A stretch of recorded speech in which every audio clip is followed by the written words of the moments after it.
The Abbott government this week unveiled new anti-terrorism proposals. And we are also going to tighten the law to make it easier to charge and to successfully prosecute and jail Australians who do get involved in terrorist activities overseas.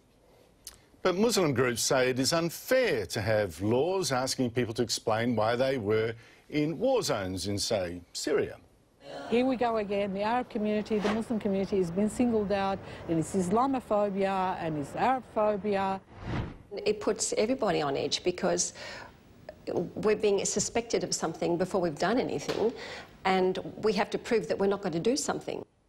Joining me is Labor's immigration spokesman, Richard Marles. Thanks for joining me. Morning, Andrew. Are these laws unfair, these proposed laws? Well, we'll get a briefing from the government and have a good look at them. Our disposition, of course, is to support the government in relation to national security matters.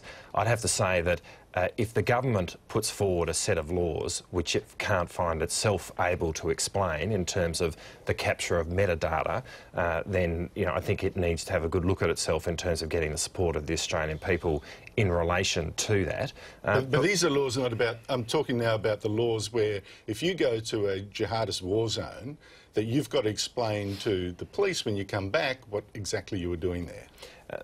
I understand that. The collection of metadata was part of all of that, but we will have a good look at all of those laws. We will talk with the government and obviously amongst ourselves in considering it. As I say, our disposition has always been to have a bipartisan view when it comes to national security matters, but the government is responsible for trying to explain these laws to the Australian people. And when you look at the performance of George Brandis in relation to the metadata component of it, he has patently failed. Oh, look, I'll get it, don't worry. If you can't get the Australian Richard, people on board... I'll get onto that later in the show. Don't you worry about that. But this specific bit, explain what you were doing in a war zone. We hear now Muslim groups saying this is unfair. Is it unfair? I don't. It doesn't strike me as an unfair in principle. Well, as I say, we will have. Well, why can't you say so? Well, we'll have a good look at all of that. I've made the point. We are disposed to have a bipartisan view when it comes to national security, but we want to go through all of that in detail and talk through that detail with the government. Peter Lay, an academic and former head of the Army, says yesterday that we face a 100-year battle against radical Islam, not just overseas, but on our streets. Now, if that's so, how should we adjust our immigration intake to make us safer? Well, I think that the comments of Peter Lay are hard to justify in the context of a 100-year conflict. All right, let's say 80 years. Well, how should we adjust the immigration intake? What we'll be doing in 80 years. I don't think that we ought to be targeting the way in which we have an immigration intake in relation to this. I mean, we ought not, in this sense, to be focusing on particular ethnicities or particular parts of the world in terms of how we deal with this in a terrorist sense. So you would not say ease up on immigration from the Middle East until we better assimilate those already here? Oh, well... you wouldn't say that? We have people from the Middle East, but in terms of their background, who are making enormous contributions to Australian society. Don't deny it. We also have... But Andrew, you talked about, in terms of people being better assimilated, one of the great premiers of this state, Steve Bracks, has Lebanese heritage. Christian Lebanese, yes. Well, so is your point in making that comment that there ought to be a difference between how we treat Islamic Australians? You're the potential versus immigration minister. I'm just asking you. Well, the fact is that we've had 21 people jailed for terrorism-related offences, all Muslim. We've got people now hacking off heads and sending them back to their mates in Australia who were in the paper yesterday saying, gee, we'd love to be there too, but our passports have been confiscated. So I'm asking you, would we be safer if we reduced immigration from the Middle East until we better assimilate those that are already here? I don't jump to that conclusion at all. And I think to look at the actions of individuals and seek to extrapolate that across an entire population is a very dangerous step to take. That's not what I'm doing. I'm just saying the individuals, these individuals... Well, no, look, for example, your Labor, your Anthony Byrne, right, a member of Labor, Deputy Chair of the Joint Intelligence and Security Committee, says eventually and inevitably, we will get a terror attack in Australia as bad as the Bali bombing. Well, But you seem to be drawing a distinction between, in the question you ask, between Christian Australians and Islamic Australians. I don't think the Bali bombing in Australian soil will be by a Christian. I don't make that distinction. Who knows where terrorism emanates from? You look at the Oklahoma bombings in the US. I mean, that utterly rocked the United States. And Absolutely. That was, yes, and that was not, and it's an act of terror. It was not an act of terror carried out by anybody from the Islamic faith. And it is a mistake to draw conclusions from individuals and ascribe them to an entire population.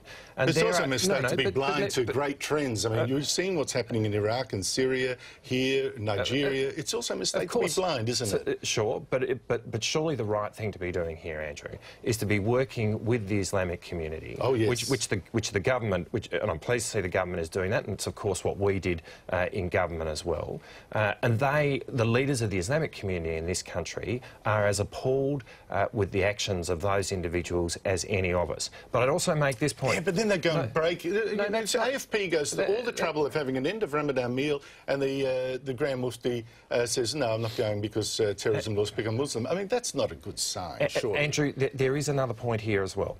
Islamic Australians are as much Australians as you and I. Yes. And if we see this kind of debate go down a path which seeks to vilify people of that faith, it makes their liberties and their rights to enjoy their life in their country, our country, much more difficult. So I think we need to be we need to be very careful then about how we conduct this debate. Okay, of course, we need to be doing to do everything to stop those who have gone abroad. But can I make this point? Like, we actually need to get the basics here right as well. Khalid Sharoof, a person on a no-fly list, was able to leave this country under this minister's watch on his brother's passport, and he was still being paid Centrelink when he was over fighting in Syria. Now, I can't believe it either. Well, let's get the basics right before we start walking down. But look, two very senior Labor figures from New South Wales contacted me to say how furious they were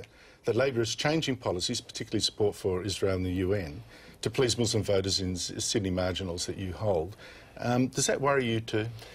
Look, I think that there is a whole lot of debate going on, which is distracting, frankly, around the position of whether people are more pro-Palestinian or more Israel within our own domestic polity, within the Labor Party, when right now what we're seeing in relation to Gaza is a humanitarian disaster unfolding, and we need to do everything we can as a country, which we have been doing on the UN Security Council, to encourage an end to the fighting. So you reject the idea that you're beholden to those votes in Sydney? Oh, I absolutely reject that idea, but I also think it is distracting to try and insert into what is fundamentally an international humanitarian disaster domestic politics. Well, I'm just telling you what senior Labor figures think.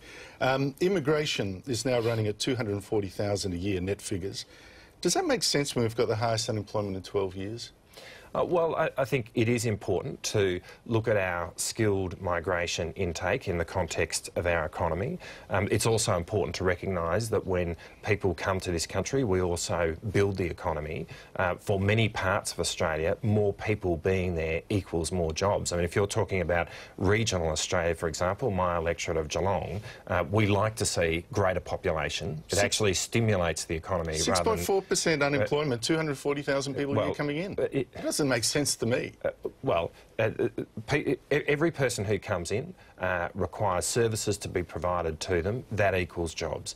Every person who comes in buys products through the economy. That equals jobs. So and half of them come in and they want the jobs. That's the problem. It is right to be looking at how our skilled migration program works in the context of our domestic economy, but it is not a simple equation to suggest that people coming to this country are simply about taking jobs that might otherwise be performed by Australians, because quite often it is about creating jobs for Australians. Richard Marles, thank you so much for coming in. Thank you, Andrew.